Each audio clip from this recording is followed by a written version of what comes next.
हर 20 दिन में पहुंच जाना ठीक नहीं होता, थोड़ा मतलब अपने अपने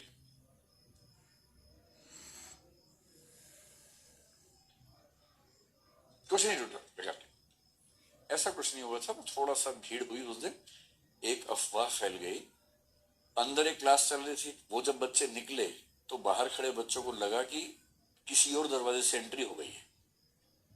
और वो उस दिन पता नहीं क्या, वो सुबह 4 बजे से बच्चे लाइन में लग गए उस सेमिनार के लिए। इस आपाधापी में कि कहीं से बच्चे चले गए, वो भड़क गए बच्चे, और कुछ बच्चे सीढ़ी से कूदने लगे, कुछ ऐसे जाने लगे कि हमको जाके बैठना है। उसमें एक दो बच्चियां थी जिनको हमने कहा, टीम ने कहा कि आप यहां से हट जाइए, इस समय रिस्की है। उनकी जिद थी कि नहीं हम आगे जाएंगे। उस चक्कर में सिर्फ ये हुआ कि थोड़ा सा सीढ़ी के पास भीड़ ज्यादा हुई तो उनका हाथ सीढ़ी से दबा, ये हुआ था। मैं टूटा नहीं, दबा वाली स्थिति थी। तो जब मैं गया तो उनकी इच्छा थी कि मुझसे ही मिलकर बात करें, तो वो मुझसे मिलकर उन्होंने बात की। और ऐसी स्थिति में क्या होता है कि गलत कोई एक व्यक्ति नहीं होता है, ना ये पक्ष गलत है ना वो पक्ष गलत है, अफवाह वाला मामला हो गया। मेरी रणनीति ऐसे मामलों में हमेशा ये होती है कि अगर हमारी टीम के बारे में ये धारणा भी है कि गलती हुई है, तो टीम का मुखिया होने के नाते मैं माफी मांग लेता हूँ। जब मुझे ऐसा महसूस भी हो कि ऐसा परसेप्शन उनके मन में है कि गलती हमारी टीम से हुई है, तो मैंने उनसे ये कहा कि मेरी एक टीम ये है, मेरी एक टीम आप हैं, दोनों मेरी टीम ही है। तो कोई असहमति हुई है, उनका कहना था कि न्याय किया जाए। तो मैंने कहा न्याय कर लेंगे, अभी सेमिनार तो कर ले भाई, न्याय कल कर लेंगे। फिर हमने कल न्याय कर दिया। उसके अगले दिन सारी इन्वेस्टिगेशन करवा के जिन बच्चों के आक्षेप से उनको बुला के सारे पक्ष समझाए, तो वो समझ गए बात, किसी गलती थी नहीं उसमें, मैनेजमेंट की कोई गलती नहीं थी। अफवाह के समय बड़ा मुश्किल।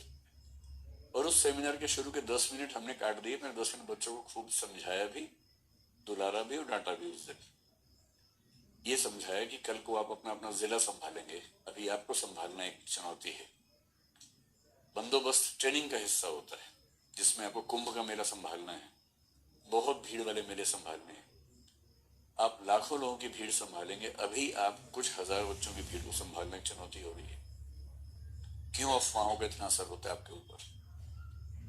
तो उनको भी डांटा था, पर फिर वो हटा दिया कि वो दिल्ली वाले बच्चे सोचेंगे हमें डांट के सार्वजनिक कर दिया, तो वो हमने सेमिनार से हटा दिया। उस दिन एक लंबी बात हमारी बच्चों से हुई थी, तो वो सब मन से निकाल दीजिए, ऐसा कुछ नहीं है। और जब संगठन बड़ा हो, बहुत सारी चीजें चलती हैं, उस दिन मैंने यहां तक कहा कि हम कोई अगला सेमिनार करवाएं या नहीं, ये इस जांच से तय होगा कि आज के प्रयोग में किसकी क्या भूमिका थी। तो मैंने उनको धमकाया था कि सेमिनार करवाएंगे नहीं अब से, अगली बार से। लेकिन फिर जब अगले दिन देखा, गलती बच्चों की भी नहीं थी, अफवाह का शिकार तो कोई भी हो जाता है।